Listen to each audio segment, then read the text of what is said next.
Hey, you're watching an episode of The Big Bag of Science. And on today's episode, we're in our kitchen. So, we've got graham cracker crust supplies, marshmallows, an aluminum pan, and lots of baking chips. What does this have to do with science?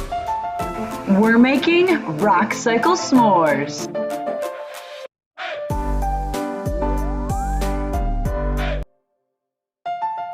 First type of rock, which is sedimentary. And so that's our graham cracker crust. Here we go.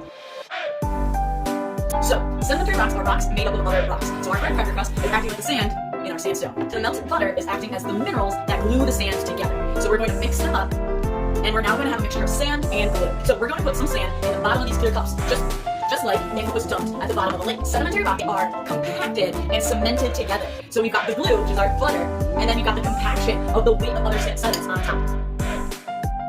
These represent our sandstone.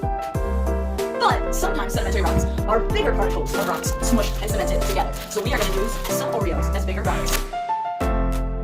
So see, our particles are much bigger than our sand grains. And we are going to smush them together. Now we've got our sandstone, graham crackers, and our conglomerate. This Oreo one with the bigger particles, I'm calling that conglomerate pebbles. We're glued together. Sedimentary rocks, compacted and cemented together. Our second rock is igneous. I've got a bunch of different kinds of baking chips, and they are going to be representing different minerals that are in our igneous rocks. So we're going to start with regular chocolate chips. Are made up of lava or magma that's deep underground and molten, which means it's liquid. Our chips aren't liquid yet, so what do we gotta do? Microwave. Alright, we got some magma. They're fully melted. Now we got a liquid magma. We need these to solidify because igneous rocks are formed from melting into magma and solidification. So we need these to cool. I think we'll put them in the fridge to make this go faster.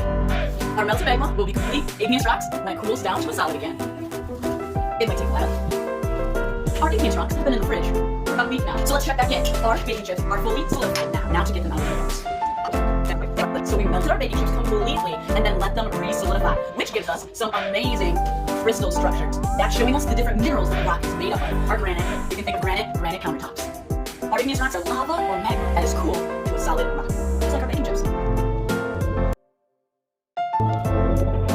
Our third rock type is metamorphic. So we're gonna need marshmallows in our broiler. So now metamorphic rocks, we don't want to melt them, we just want to change them. So our marshmallows should just burn. Let them burn. Let's check them out. Oh yeah, those puppies burn. So our metamorphic rocks are just changed or morphed rocks because of a lot of heat and a lot of pressure. So they get a distorted, kind of strange look to them. Metamorphic rocks are like our nuts here. And you can see they have nice bands on them. That's because all the crystals in our igneous rocks have been smushed and smushed and smushed due to pressure and recrystallized into our good bands. Now, sometimes our metamorphic rocks are formed just through heat, like our little marshmallows in the broiler. These can be turned into metamorphic rocks like marble.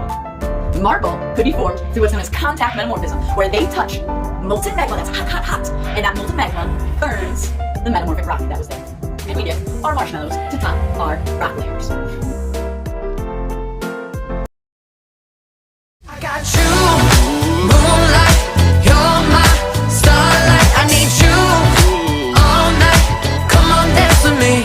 I'm levitating. You, moonlight, you're my starlight. I need you all night. Come on, dance with me. I'm levitating.